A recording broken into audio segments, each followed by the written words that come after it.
Researchers just made a surprising discovery about the genetic makeup of dolphins in the Mediterranean. Welcome back to Tea of the Sea, and similarly to how orca populations are split into what are called ecotypes, genetically distinct populations, the same can be said for other cetacean species like bottlenose dolphins. And historically, in the Mediterranean, the bottlenose dolphin population has been split into two different ecotypes, the east and the west. This was based on a series of genetic tests back in the day that are really no longer used now, as there are far more accurate ways to genetically test populations. And a new study published by marine biologist at the University of Exeter, Daniel Moore, and a team of researchers is challenging this idea that the bottlenose dolphins are separated into an east and west ecotype. They're actually split into a coastal and an offshore ecotype. Now, when Moore first went into this, he and his team were just simply wanting to understand more about the genetic makeup between the east and west ecotypes, as they are formally known as.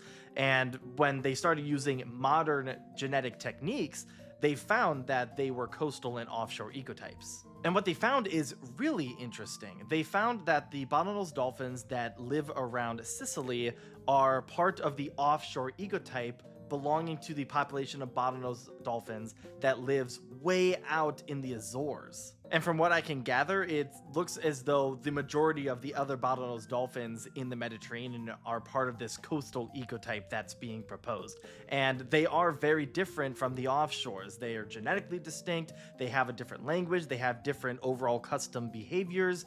They are very similar to killer whales in that manner.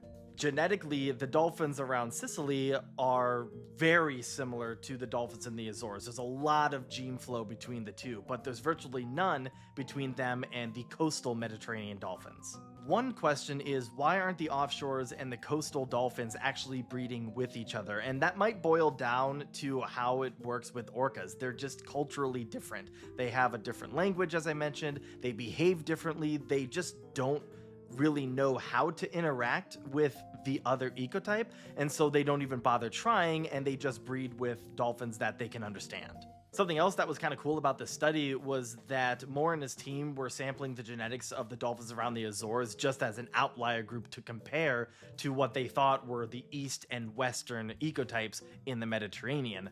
And that's how they were able to figure out that the Sicily dolphins are part of the Azores ecotype. Now, while on the surface this might not seem to be all that important, as overall bottlenose dolphins aren't really considered endangered, they're doing relatively well in the modern day, but this is actually really important for us to understand, because in the Mediterranean, dolphins do have a bunch of human-caused threats that affect them, and they are a protected species. So for us to have a much better understanding of how the dolphins in the Mediterranean are split up into their genetic groups and their ecotypes, it gives us a better idea of what we can do to manage both populations instead of treating them all as one and using the same solution for everything.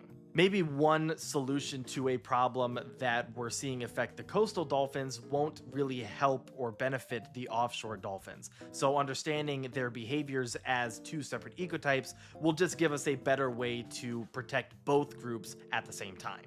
For me as a whale nerd, this is actually a lot of fun to see more of these kind of studies starting to come out, because for some cetaceans like killer whales, for example, they are split into ecotypes, and it's seeming more and more likely, the more and more studies that we do, that orca ecotypes are actually considered, or should be considered, at minimum subspecies, if not actual different species of killer whale from one another. And if we look at bottlenose dolphins in a similar way that we do to the orcas, maybe we start seeing that type of a thing starting to come out more, and it just gives us a better understanding of our oceans and helps us protect our oceans moving forward.